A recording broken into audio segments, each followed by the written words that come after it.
Di sebuah desa terpencil, hiduplah seorang pemuda bernama Rian. Dia berasal dari keluarga miskin dan selalu memimpikannya hidup yang kaya raya.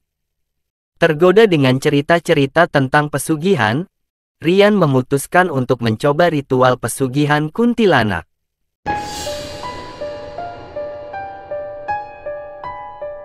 Rian mencari informasi tentang ritual pesugihan kuntilanak dan menemukan seorang dukun tua yang bersedia membantunya. Dukun itu memperingatkan Rian tentang konsekuensi berbahaya dari pesugihan ini, namun Rian terbutakan oleh keinginannya untuk menjadi kaya dan mengabaikan peringatan tersebut.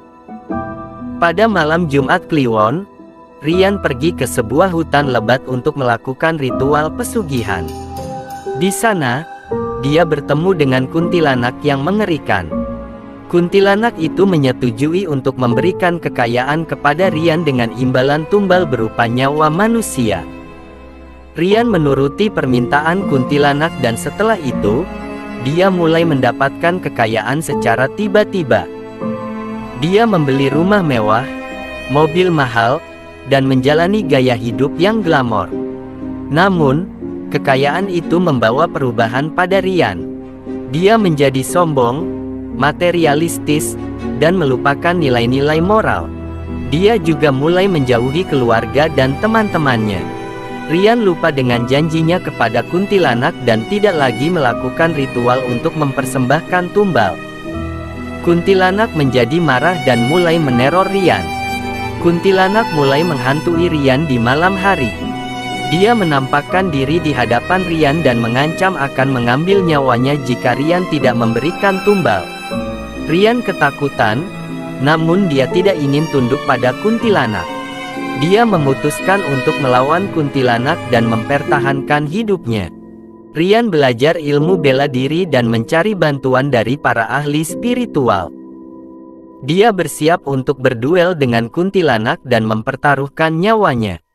Pada malam yang penuh dengan ketegangan, Rian berhadapan dengan kuntilanak di sebuah tempat yang terpencil.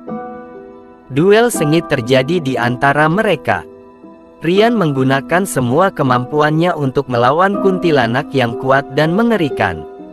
Kuntilanak berusaha untuk mengambil nyawa Rian, namun Rian berhasil menghindarinya.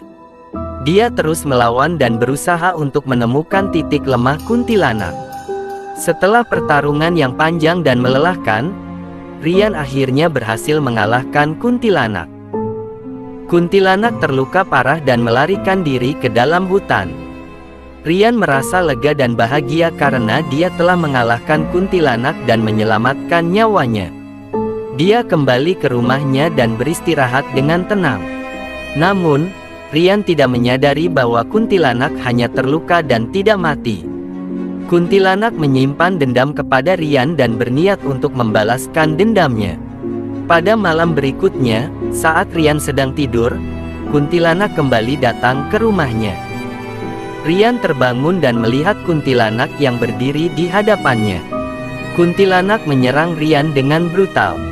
Rian tidak berdaya dan tidak mampu melawan kuntilanak yang marah. Kuntilanak mengambil nyawa Rian dengan cara yang kejam. Kematian Rian membawa duka bagi keluarga dan teman-temannya. Mereka menyesali bahwa Rian tergoda oleh pesugihan dan tidak mendengarkan peringatan mereka. Kisah ini merupakan pesan moral bagi semua orang untuk tidak tergoda oleh keinginan duniawi yang instan. Kita harus selalu berusaha untuk mencapai kesuksesan dengan cara yang halal dan etis. Kematian Rian menjadi pelajaran berharga bagi semua orang. Kekayaan yang diperoleh dengan cara yang haram dan tidak halal tidak akan membawa kebahagiaan. Kita harus selalu ingat bahwa hidup ini hanya sementara dan yang terpenting adalah nilai-nilai moral dan hubungan baik dengan orang lain. Kita juga harus selalu bersyukur atas apa yang kita miliki dan tidak selalu ingin memiliki lebih banyak. Kita juga harus belajar untuk berbagi dengan orang lain yang kurang beruntung. Kisah Rian adalah contoh nyata tentang bahaya pesugihan dan konsekuensi fatal dari keserakahan dan materialisme. Kita harus belajar dari kisah ini dan hiduplah dengan nilai-nilai moral yang kuat.